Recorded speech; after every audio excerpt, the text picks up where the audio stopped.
Hello students, welcome back to my channel. तो देखिए, आज हम करने जा रहे हैं problem solving method.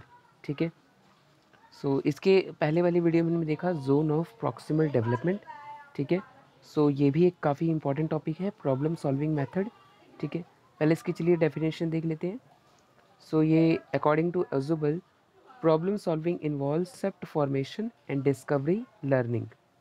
And second है जॉन डेवी की, a problem well put is half solve.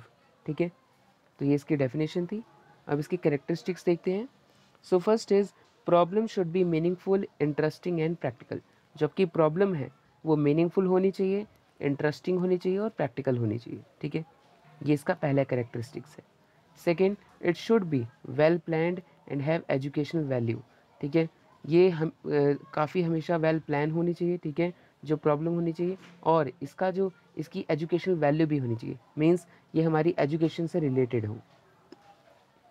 Third, it should be related to the day to day life. ये जो प्रॉब्लम है आपकी वो डे टू डे लाइफ, मतलब कि हमारी लाइफ से जुड़ी होनी चाहिए। ठीक है। फोर्थ, इट शुड हैव को रिलेशन विद अदर सब्जेक्ट। जो प्रॉब्लम है हमारी उसकी सारे सब्जेक्ट से एक रिलेशन होना चाहिए। ठीक है। Fifth, it should be challenging. ये चैलेंजिंग होनी चाहिए। Sixth, it should be related to the previous knowledge of the child. जो प्रॉब्लम हो वो चाइल्ड की प्रीवियस नॉलेज, मतलब कि जो उसकी पहले वाली नॉलेज है उससे भी रिलेटेड हो। Seventh, it should develop imagination and critical power. जो आपकी प्रॉब्लम है वो स्टूडेंट के अंदर इमेजिनेशन और क्रिटिकल पावर को डेवलप करे। Eighth, it should develop mathematical skills and scientific attitude. ये बच्चे के अंदर मैथमेटिकल स्किल को डेवलप करे और साइंटिफिक एटीट्यूड को डेवलप करे। Now steps of solving problems. ठीक है। ये देखिए एक डायग्राम है, इसको आपको इसके स्टेप्स लर्न करने के लिए इजी होगा। पहला है आपका आइडेंटिफाई, सेकंड एक्सप्लोर। पहले बच्चा प्रॉब्लम को आइडेंटिफाई करेगा, फिर उसको थोड़ा एक्सप्लोर करेगा, उसके बारे में और जानेगा। सेट गोल्स, उसके लिए कुछ गोल सेट करेगा कि इसको करना क्या है। ठीक है।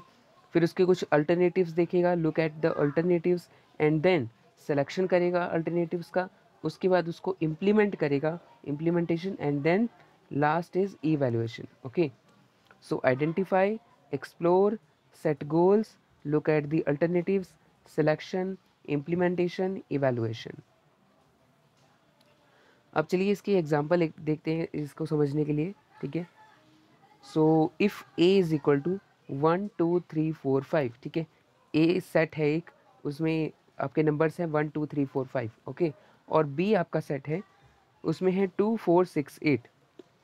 तो आपको ये प्रूफ करना है कि जो A यूनियन B होता है वो इज इक्वल टू होएगा B यूनियन A के। ठीक है। सबसे पहले क्या करेगा students, steps 1, identify the problem. पहले प्रॉब्लम को आइडेंटिफाई करना है कि हमें करना क्या है। ठीक है। अब जो A यूनियन B क्या होता है कि sum of all the numbers in the set A and the set B। Okay. It is a combination of all the numbers, मतलब कि जो A में नंबर हैं और B नंबर हैं उनको एक साथ लिख देना। ठीक है। ये होता है आपका A यूनियन B।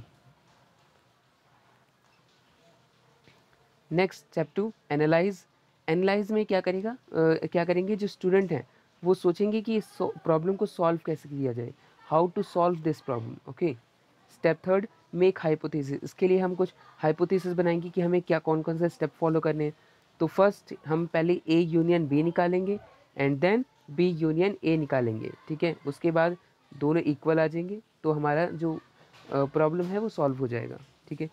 स्टेप 4, अब हम A यूनियन B निकालेंगे। आपको A सेट दिया हुआ है 1 2 3 4 5, B सेट दिया हुआ है 2 4 6 8।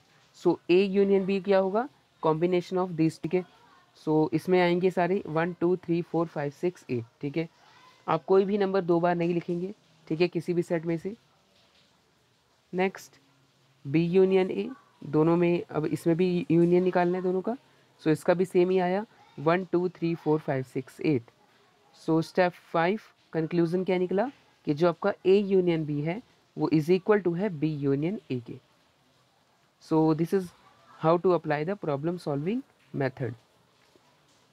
अब इसकी इंपॉर्टेंस क्या है, it is psychological and scientific in nature, कि इसका जो नेचर होता है वो साइकोलॉजिकल है और साइंटिफिक है।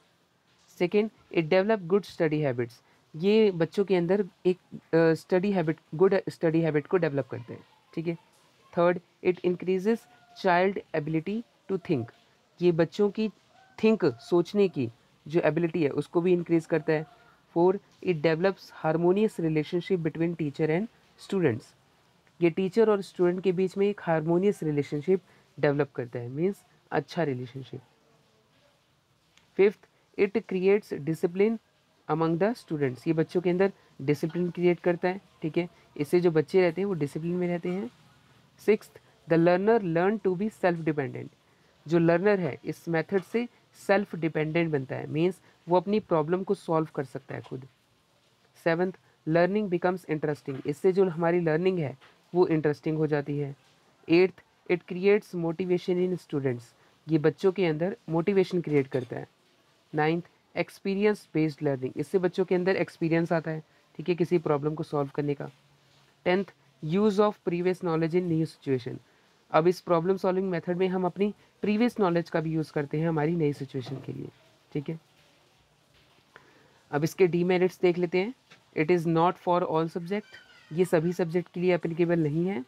Second, it is not suitable for lower classes, ये लोअर क्लासेस के लिए सुटेबल नहीं है, क्यों?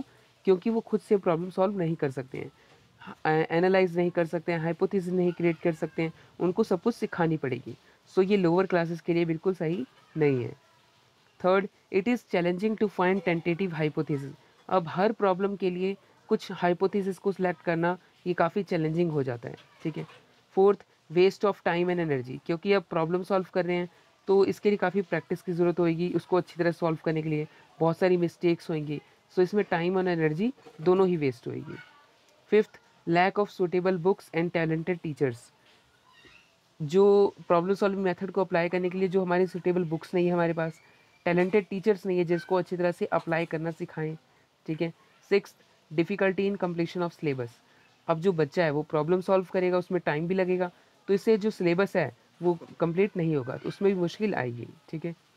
Seventh, it demands more time till verification, ये ज़्यादा टाइम डिमांड करता है क्योंकि इसको वेरीफाई करने की ज़रूरत पड़ती है कि जो आपका प्रॉब्लम का सोल्यूशन है वो सही है कि नहीं है, ठीक है। सो इसके डीमेरिट्स थे ये, it is not for all subjects, it is not suitable for lower classes, it is challenging to find tentative hypothesis, waste of time and energy, lack of suitable books and talented teachers, difficulty in completion of syllabus, it demands more time till verification.